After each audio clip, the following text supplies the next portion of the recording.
What's up? Escape for the Herb here, and I wanted to show you guys the plants actually in the ground, or in my no dig or lasagna style garden. So let's see, here are the all the plants in their little designated areas. And you guys can look this up. It's called No Dig. It's really awesome for, you know, if you don't have very good soil like in your backyard, or you don't want to, you know, spend the time, you know, rototilling it and conditioning it and stuff like that. It's really awesome because you can just build your garden right on top. I also have garden beds, but the cats are fighting.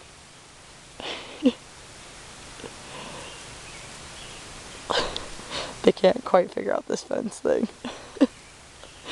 Anyways, I do have these garden boxes, but I just didn't have enough wood to build more, so I got clever and found a new idea.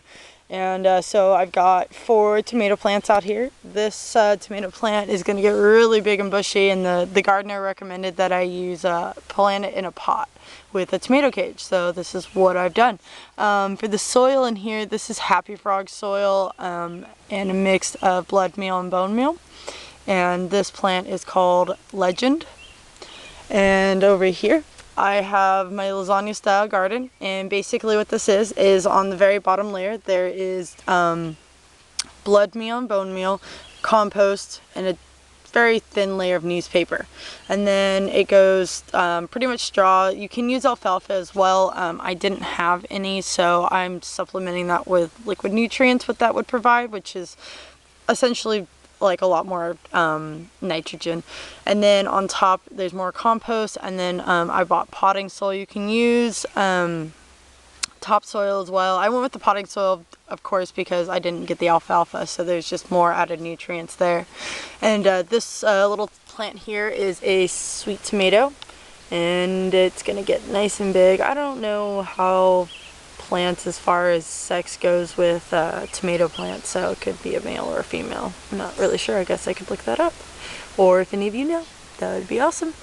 And yeah, so it's gonna grow into its tomato cage. And then this one here is, I found out growing outdoors is a bitch. This is for sure. I'm glad I grow indoor, because pests are just one of those things. And I came outside and there's totally like hella like aphids all over my tomato plants and eating them to death, and it's only been like a little time, and look, they're already doing damage. It's fucking crazy. So I went ahead and did insect soap, neem oil, and just sprayed them down really well. And so I'll probably do it tomorrow morning before I head off to work, just to keep up on it for sure, because I don't want my tomato plants to get eaten to death, especially while they're young and their immune systems are weak. So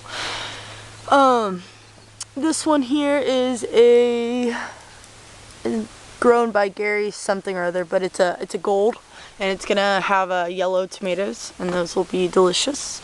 And then this one here is going to be a Hawaiian pineapple, and this one is red and yellow, and it kind of looks like it was a yellow tomato and somebody poured red paint over the top and it just kind of drained down.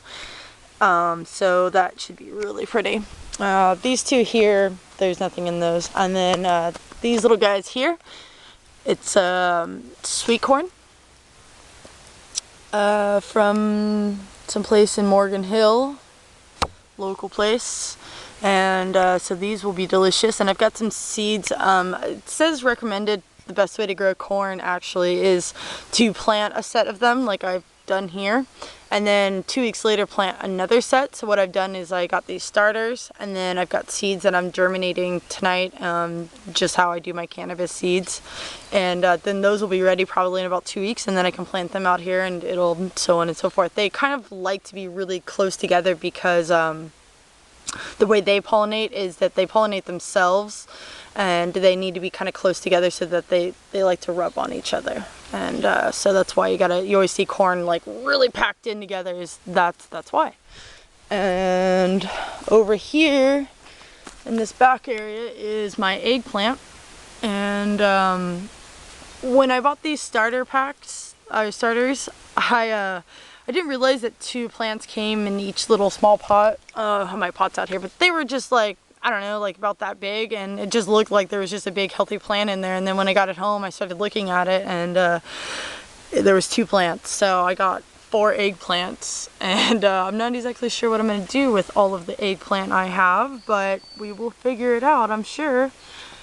So they are doing happy and wonderful, and tonight I watered them. I brewed up a tea. I got Fox Farms Bushmasters. It's the micro brew.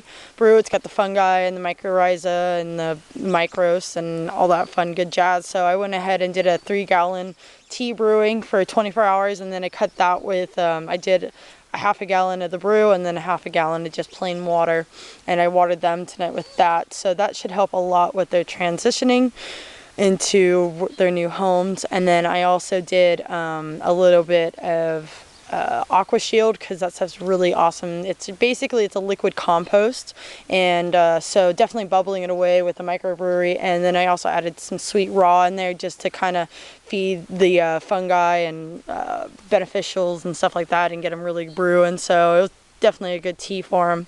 And so we watered that with them, and they seem to, hopefully they will like it. I'm sure they will enjoy it.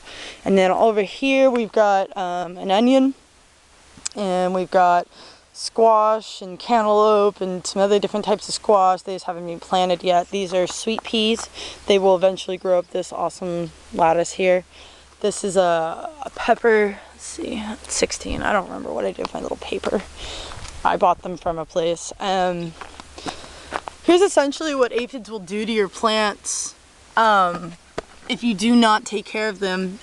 We came out here, mind you, these are kind of my roommates' boxes technically, but we help each other out. So essentially this is what the aphids will do to your plants, and this is kind of how you can tell that it's aphid damage, is that the plant looks relatively healthy.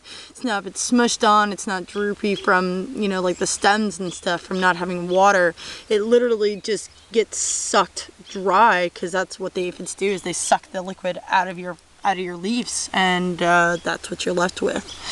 These over here, pretty little things, are lettuce, and those will be delicious. And then I believe these are some more different lettuces.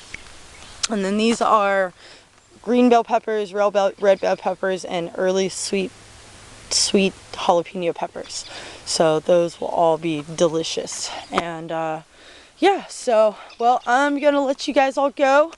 And I'm trying to think of a name for my garden, and I don't know what to think of, because I found this old no dumping sign over there.